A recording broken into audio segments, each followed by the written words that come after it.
Good morning. Wednesday, May 13th. Hopefully your week's going really well. Hopefully you've been nice and consistent with your workouts so far, getting to the halfway point. Let's finish strong to the end of the week. Today we have a pull and a push workout where it's going to be two parts. Part number one is going to be all deadlift high pulls. You're going to do 5, 6, or 7 rounds. You're going to do 30 seconds on, 30 seconds off of deadlift high pulls. I'm going to demonstrate here with my trusty rock, but of course dumbbells, kettlebells, nice and easy to do this with.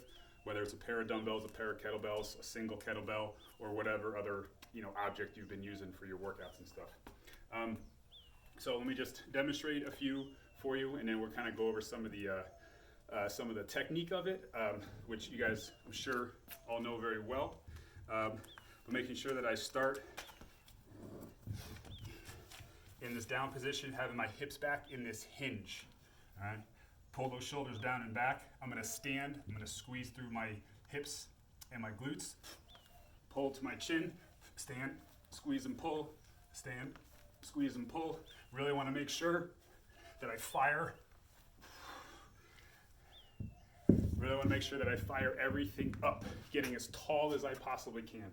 When I come to that standing position, boom, hitting this position, hips fully extended, glutes nice and engaged. I'm in this really tall position with my arms in this really long position before I start to pull to my chin. I don't want to be coming, most of the way up here and starting with that arm action. I really want to focus on snapping through, getting those hips through, squeezing the butt, and then pulling to the chin. If you can't go all the way down to the ground, then of course you can pull from the knees, or you can pull from the shins. I'll just demonstrate a few of those. So if I'm going to go from the knees, really accelerate those hips through, squeeze that butt as hard as you can. From the shins,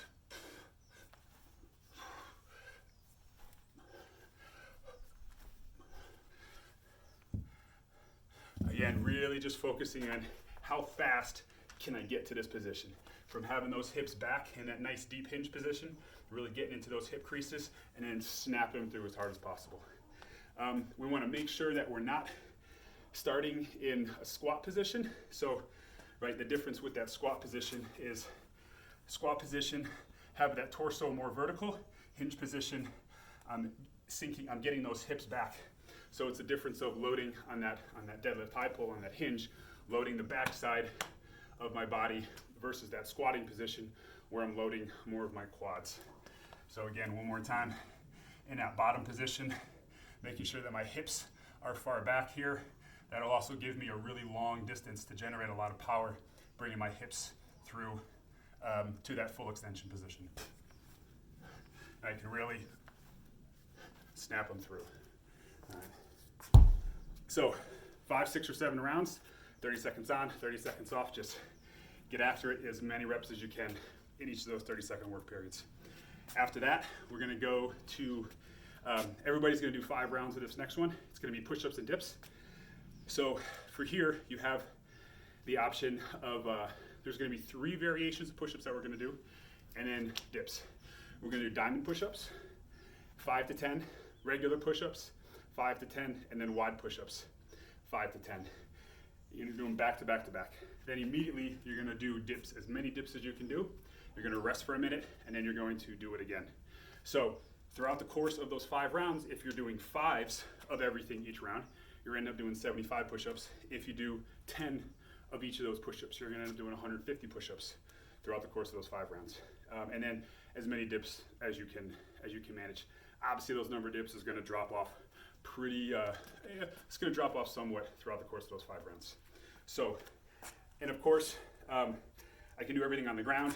I can do everything off of a varying height. And you're probably, when I did this workout, I started out on the ground, and then I had to move up to a small step so that I could finish my sets. And I found myself kind of going back and forth. I might start on the ground and then finish up on a step. So just kind of whatever's going to be most challenging for you, but allows you to move through at a pretty constant pace where you're not taking big breaks, where you can, when you're doing those push-ups, the diamond, the regular, and the wide, you're doing those 30 push-ups basically as quickly as you can with as minimal break as possible. So I'll just demonstrate a few for you. I'll go from my diamond to my regular to my wide, and all of them make sure that I pull my shoulders, right? Pull my shoulders down and back into position so we're not shrugging.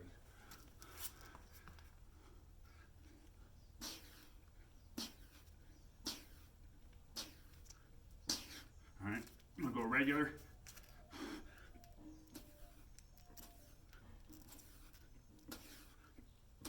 And wide.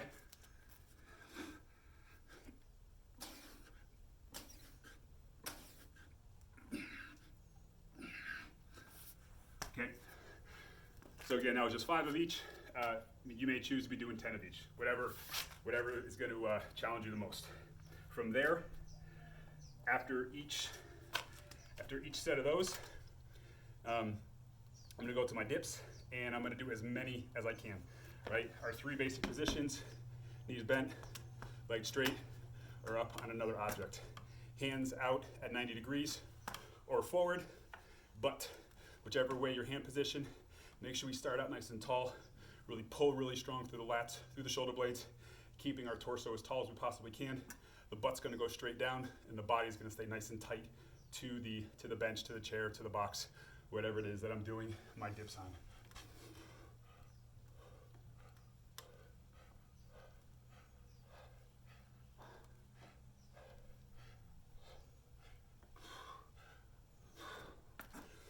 So I go until failure, but again, make sure that I really pull as hard as I can back, okay? So again, you're getting a big contraction through your back, pulling as you're doing that pushing action. So again, with that one, everybody's doing 5 rounds, but you have your choice on the push-ups, on the diamond, on the regular, on the wide, of doing 5 to 10 of each, and then immediately doing as many dips as you can, taking a minute rest, and then repeating it again. So it's a lot of push-ups, but it's good, it's fun, it'll hurt, but would you expect anything less? I'll see you guys tomorrow.